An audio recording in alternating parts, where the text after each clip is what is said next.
ఇంద్ర సభలో గూడూరు సావిత్రి గారు చాలా మెచ్చుకున్నారు. మీరు ఇలా చేస్తారంటే నా నా ప్రోగ్రామ్స్ అన్ని పక్కన పెట్టి పెట్టండి. సినిమాలాగా చేసినాం సార్. ఇంద్ర సభలో కూర్చోంటాము. వశిష్ఠుడికి నాకు సంవాదం జరుగుతుంది. తర్వాత ఇంద్రుడు కొంచెం తోలు నాడతాడు.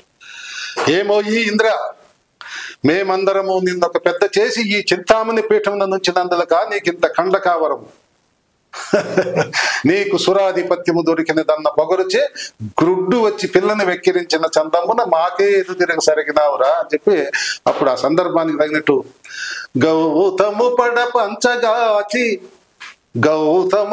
పంచగాచి అద్దమరే ఈ కొక్కరోకు అని కూసినప్పుడు రాకాసి మూకల డాకకు భయమంది గుంటల నీరు బ్రోదినప్పుడు పక్కిరేనికి సుధా భాగదేయమునిచ్చి బ్రతికించమని నా కాళ్ళ బడియనప్పుడు ఇట్టి అధికారమప్పుడే గట్టుకేగే మరపు వచ్చునే అంతలో మగువ నీకు అని చెప్పి అతను తోలునాడతాడు.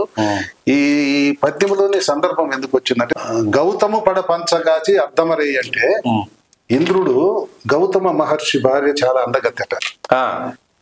ఆమె మీద కన్నుతోటి కోడిగోయ మామూలు కోడిగోయగానే లేచి సముద్ర స్నానానికి పోయి ఋషులు అది మామూలుగా ఆయన తర్పణ మొదలుకొని అన్ని చేసుకుని వచ్చేవాడు.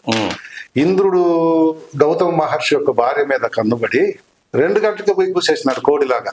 అబ్బా కోడి కూతని వెళ్ళిపోతాడు కాబట్టి చేసి సముద్రానికి వెళ్ళిపోయినాడు. అంత పెద్ద హోదాలో ఉండి ఒక ఇంద్రుడై ఉండి ఒక స్త్రీ పట్ల వ్యామోహం చెంది ఒక కోడి అరిచినట్టుగా ముందే ఒక 2 గంటల ముందే మనము ఈ కలికాలం గురించి చెప్పుకుంటున్నాము. అప్పుడు కూడా ఆ రోజు నుండే ఇవన్నీ ఉన్నాయి అన్నాడు. అప్పుడు గౌతమ మహర్షి వేషం మార్చుకొని భార్య దగ్గరికి పోతాడు. అబ్బా అబ్బా అబ్బా అబ్బా ఆయన సముద్రానికి పోతే ఎంతసేపు అయినా తెల్లవారటం లేదు. తెల్లవారితే కదా ఆయన తర్పణ మొదలుకొని 2 గంటల ముందే కోడి యోగ దృష్టిలో దొంగ కోడి కూసింది కదా.